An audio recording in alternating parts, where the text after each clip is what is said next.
Shalom Bapak Ibu sekalian.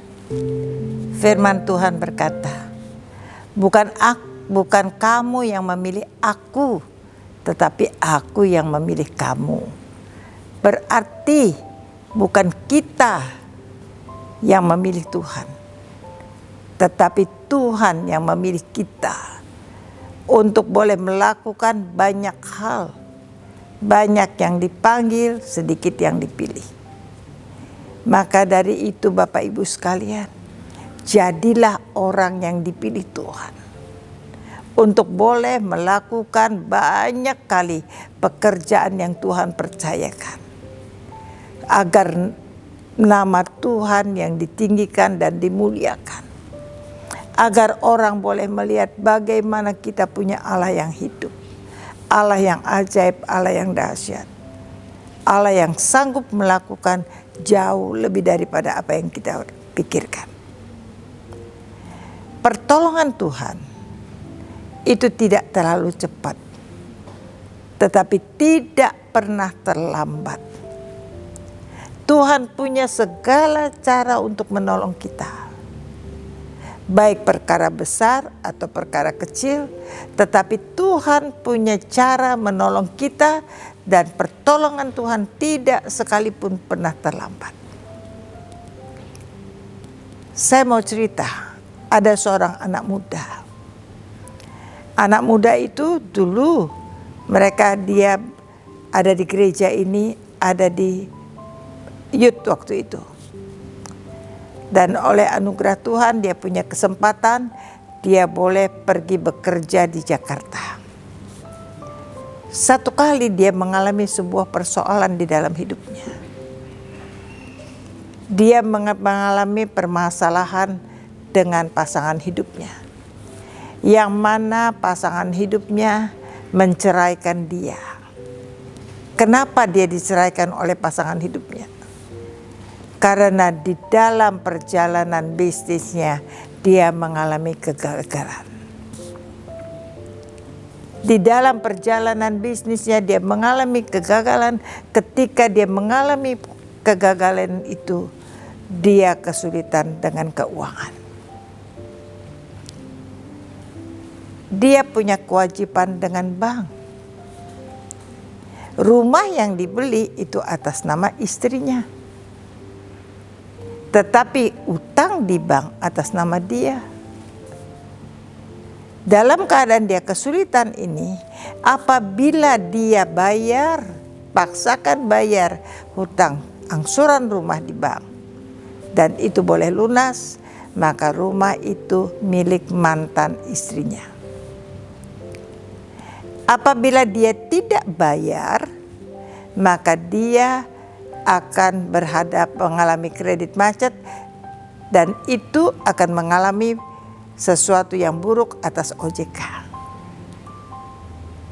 Saat dia mengalami demikian, Tuhan cuma berkata dengan saya, kamu campur tangan, kamu selesaikan masalahnya. Saya katakan, Tuhan, kalau itu perintah Tuhan untuk saya akan lakukan.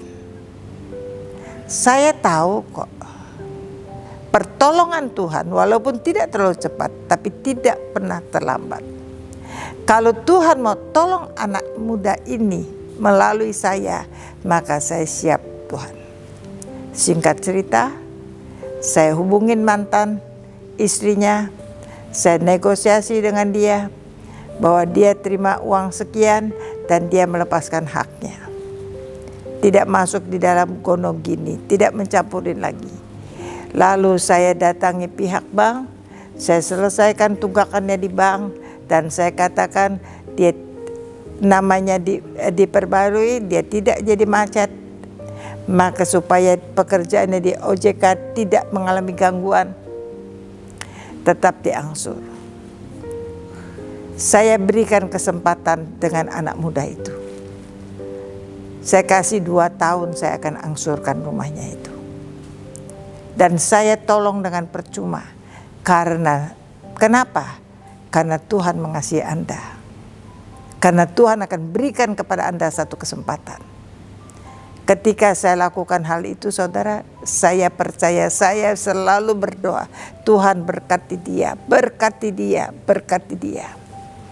Dan saya yakin dan percaya sebelum 2 tahun dia bisa ambil alih dan menyelesaikan semuanya. Kalau bicara logika, bicara tentang keuntungan, saya tidak akan berdoa demikian. Saya akan berharap anak muda ini tidak bisa bayar, sehingga 22 tahun kemudian rumah itu menjadi hak saya dan saya mengalami keuntungan besar. Tetapi saya tahu bukan itu yang Tuhan mau. Singkat cerita Bapak Ibu Saudara-saudara, baru berjalan 1 tahun lebih,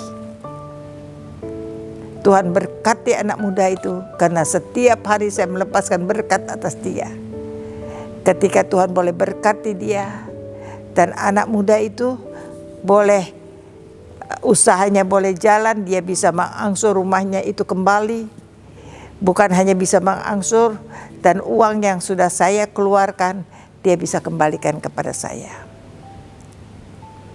Satu hal yang kita belajar dari hal ini, pertolongan Tuhan tidak terlalu cepat, tetapi tidak pernah terlambat.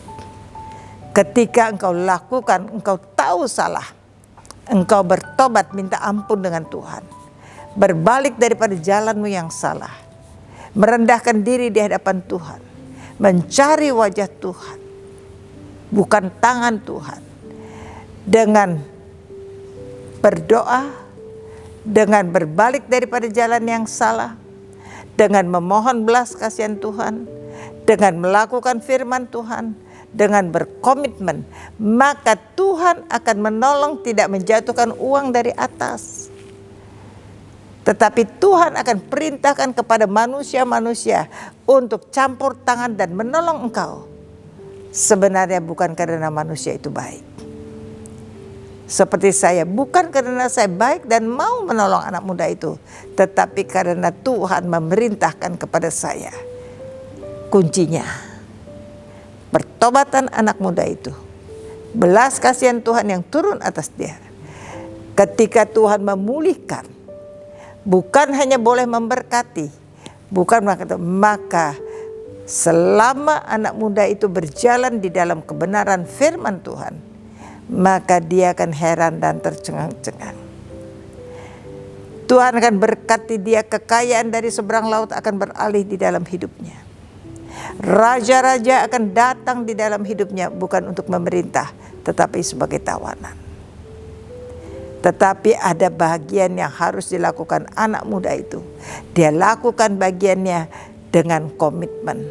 Sebagaimana dia melihat bagaimana saya melakukan bagian saya terhadap dia karena perintah Tuhan dengan komitmen, maka dia akan lakukan bagian dia dengan penuh komitmen kepada Tuhan sesuai dengan janjinya, nasarnya.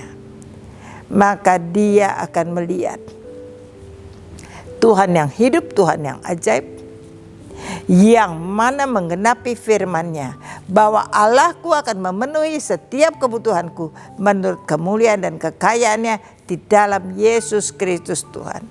Demikian pula setiap persoalan anak muda itu, setiap kebutuhannya, maka Tuhan yang memenuhinya.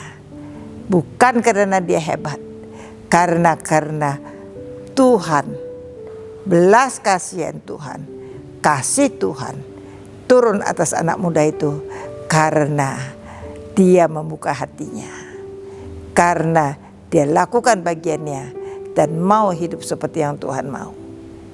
Mendengarkan cerita ini, setiap orang yang percaya Tuhan yang memilih kita dan mengutus kita, mempercayakan kita segala sesuatunya, dan kita akan melakukan bagian kita dengan baik dan benar.